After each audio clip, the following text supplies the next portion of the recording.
Neo Boom Bap has fast become one of the most popular subgenres in all of hip-hop. It's led to the meteoric rise of many beloved hip-hop artists today, and this style of beat has even begun showing up in many popular artists' albums as well. So today we're going to cover how to make Neo Boom Bap. I'm going to show you pattern building techniques, tips on drum selection and drum patterns, useful effects, and lots more. My name is Navie D. In the last 15 years, I have made many beats, worked with many artists, and have kissed many women, at least like 3. So let's just jump right in. There are 2 Neo Boom Bap beats that recently caught my attention because both of them use a similar production idea. Let's see if you can spot the similarity. One is Guerrero by Benny the Butcher. Look, I was barely known, but see, I bodied every flow. That's when the rubber bands of weight just made 97 whole. And the next is Pardon by Mokhami. Flip you on the track like Tyshawn Jones, pardon. Since you wanted raps, I got some raw codes, oh Lord. These 2 beats are similar in that they both have an ultra complex, almost chaotic pattern, which is counterbalanced by a straightforward, simple pattern within the same beat. So let's try creating a beat using the same idea. By the way, you can download this beat plus all the stems and the project files so you can follow along or break down this beat yourself. To do so, just join my mailing list and I'll send it over for free. Link is in the description box below. Anyways, let's start by grabbing our first sound here. I will use this creepy piano. And what I like about this piano is it's already processed to sound Neo Boom Bappy. If we compare this to a typical piano plugin, this is just far brighter and far cleaner, which is something that we don't want in our beat. Neo Boom Bap is often known for the raw, low fidelity feeling, which makes this typical piano not the greatest fit. But there's something else that you may have noticed about this sound. It has a wobble to it. You can hear if I turn this dial up, for example. This is a bit extreme, but you get the idea. This effect is meant to mimic a warped vinyl or even a classic reel-to-reel, which is helping my beat from sounding too electronically produced. But if your plugin doesn't have this type of effect, using a tape emulation plugin can be a way to do this yourself. I believe Isotope Vinyl, which is a free plugin, also offers the same capability if you're looking for a free alternative. Alright, so we have our first sound selected. Now it's time to create a pattern. The first pattern I'm going to build will be the more complex, chaotic one. The reason being is I have a blank canvas right now, which allows me to create whatever I want. Compared to if I started by creating the simple pattern first, I might struggle to find space for my complex pattern if I built that after. So let's start by building this pattern. I may have mentioned this in the past, but I don't know music theory, so I'll just have to do a step-by-step approach to create my pattern here.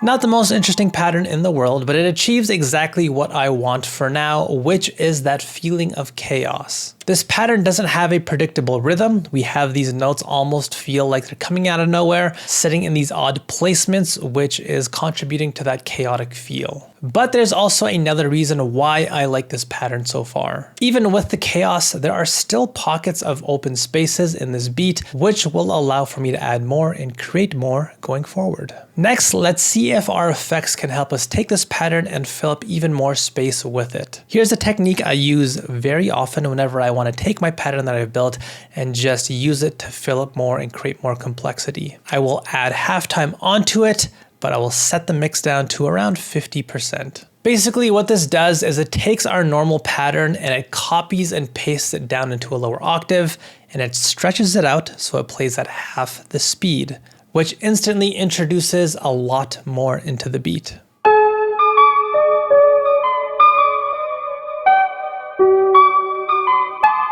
So with this effect on, I really like the way those halftime notes sound. They're almost working as if they're chords sitting underneath my pattern. So let's see how this pattern sounds if I add even more down there and introduce more notes to add more lower presence.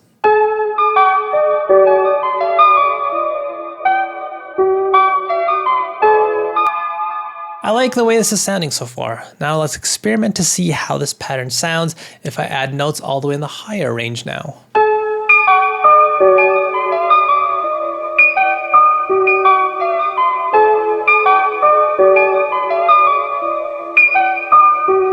That sounds cool for now, but again, so far we're painting on a blank canvas, so anything will kind of sound good. I may need to delete or adjust this once I introduce more sounds into my beat and maybe get rid of some of these notes. Before we do that though, I think it might be a good idea to control the frequency pocket that this layer is sitting in, so I will use an EQ.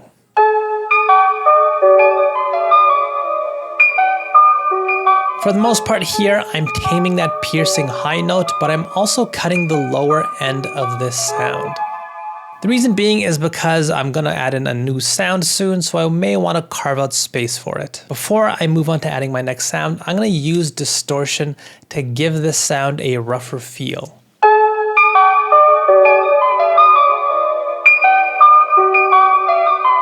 And next, to introduce even more fullness and get this pattern to take up even more space, I will use Guitar Rig and find a delay preset that sounds like it fits.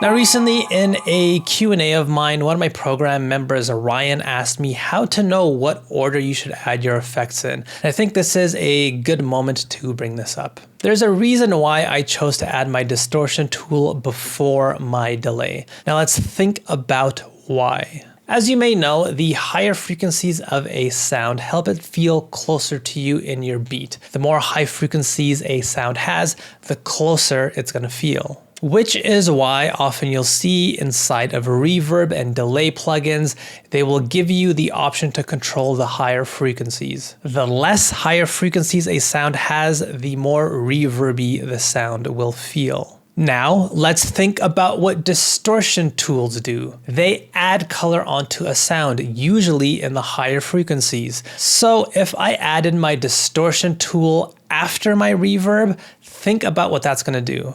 Not only is it going to add higher frequencies onto my original sound, but will also add higher frequencies onto the delay and reverb. This is going to make everything feel much more forward in our beat. Now, is that something that I want right now? Not really. This is already a pretty chaotic layer, so this may overwhelm the beat way too much if I make my beat feel overly chaotic and overly full. And so this is why I chose to add my distortion first and then the reverb. Just think about the logic of what your tools are doing and what goal you're trying to accomplish with your sound, and use that to help guide your decision. Next, I added a transient master onto the sound, and as you can see, I turned down the sustain. What this is basically doing is taking the tails of all my notes and controlling their lengths to reduce them, again to control the overall amount of chaos there is right now. And then finally, what I will do is take this sound and put it closer into a mono space. Many neo boom bap beats don't have as much stereo presence compared to other subgenres. This is partly what gives them that rougher, raw feel. By condensing all of your sounds into a smaller space, everything sounds less clean and less well-defined. This goes counter to what most mixing engineers aim to achieve, but it is an aesthetic choice for this subgenre. So here is what we have so far.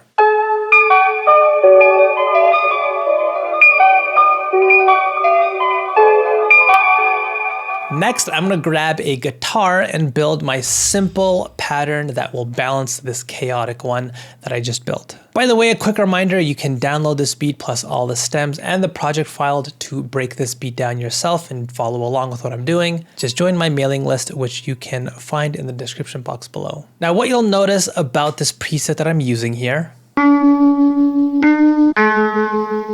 is that it has a lot of the same aesthetic qualities that I just talked about for that piano. Far less color, far less brightness, and it plays into that vintage feel. And it also has a wobble to it. This one sounds more like a tremolo effect. So I'm just continuing to build that similar raw, rough aesthetic. Next, I'm gonna grab an EQ and do some cutting.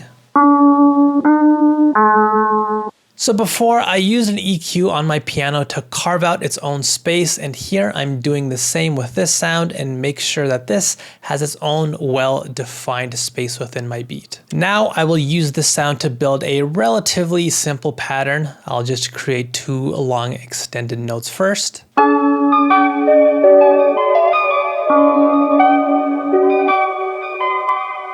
I'll also add in a few notes into these open pockets.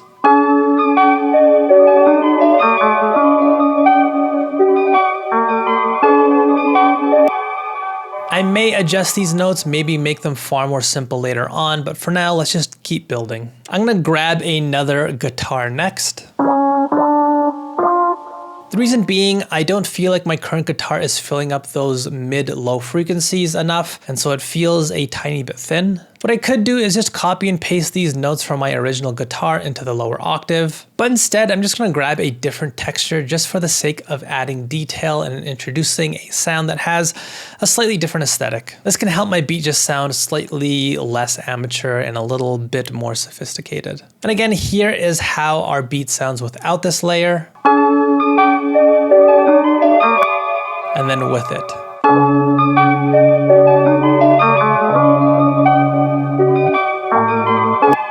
This layer is helping my beat feel a little bit more complete. Next, let's go ahead and add in the bass, but I'm gonna do something slightly different here. Like in many neo boom bap beats, I won't use the bass to actually introduce much low end into the beat. For example, in that beat for Guerrero that I played for you. Look, I was barely known, but see, I bodied every flow. That's when the rubber bands of weight just made me 97 whole. You can hear it's not an ultra subby, shake your bones type of bass. So I'm gonna play with the same idea here with my beat and just play this bass at a higher octave so it's more colorful and less bassy.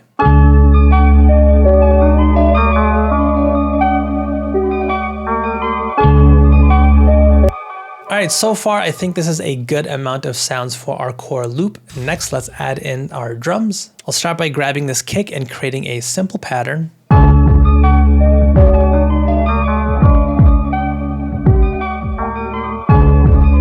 Same idea with this snare.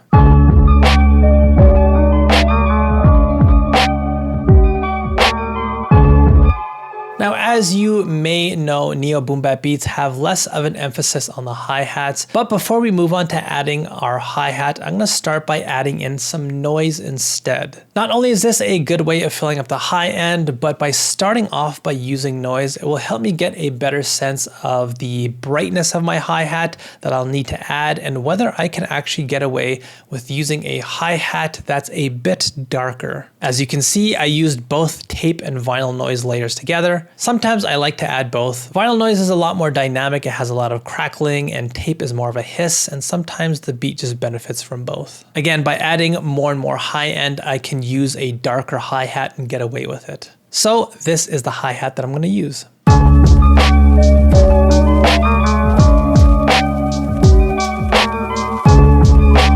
As you can hear, it's not the most clean, powerful, bright hi-hat, but that's exactly what I want for this beat. For this actual pattern, you can see I bumped all the notes off the grid, so they're all playing late, a common idea if you want to introduce some sloppiness. But I do want to show you a really cool technique that you can try using in your beats. Originally, this is how the hi-hat sounded in my beat.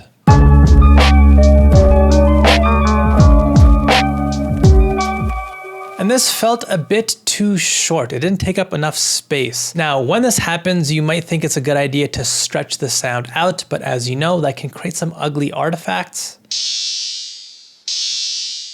That sounds god-awful. So instead, what I did was I normalized the hi-hat first. Then I began playing with the in dial, and as you can see, the body of the hi-hat starts increasing in loudness, helping our sound become louder for longer. This is a technique that you can use on all your sounds, by the way. Again, this is how it sounds now,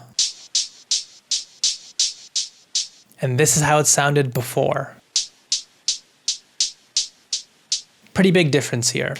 All right, now let's move on to arranging this idea and turning it into a full beat. Now to do this, I'm gonna steal someone else's idea and I hope they don't get upset by this. Recently, I hosted a beatmaking contest within Better Beatmaker, my online program, and Pauly G, who was the #1 winner, had a really cool idea in his beat that I want to use. So I'll quickly play it here.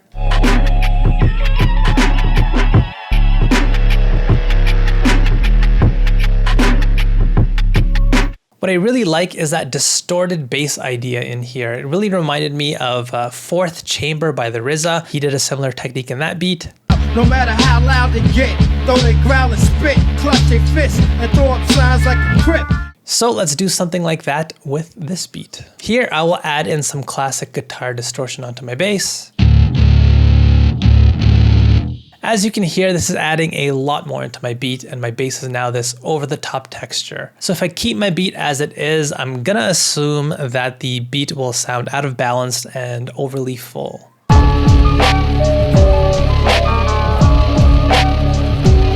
Yeah, that's not good. So I want to go ahead and make some adjustments to my beat. For one, I'm going to dramatically simplify my piano pattern. And now this beat has a structure of almost going from a chaotic section to a more straightforward, overly distorted section. Next, I will slightly adjust my guitar pattern as well. Huge change there, and I'm gonna go ahead and delete my hi-hat pattern altogether. So let's hear how this sounds, and as a better test, I'll even throw on some vocals here. It might not be perfectly aligned, but I'm more so just checking for balance right now. Oh, word, you raps braggadocious.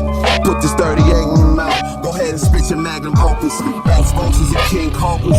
Almost got swallowed up by showbiz, but the soul. Alright, that sounds pretty good. I'm pretty happy with this beat. If you are also happy with this beat and you want to download it plus all the stems and the project files so you can do a deeper analysis yourself, join my mailing list and I'll send it to you for free. While you're at it, hit like, hit subscribe, comment down below.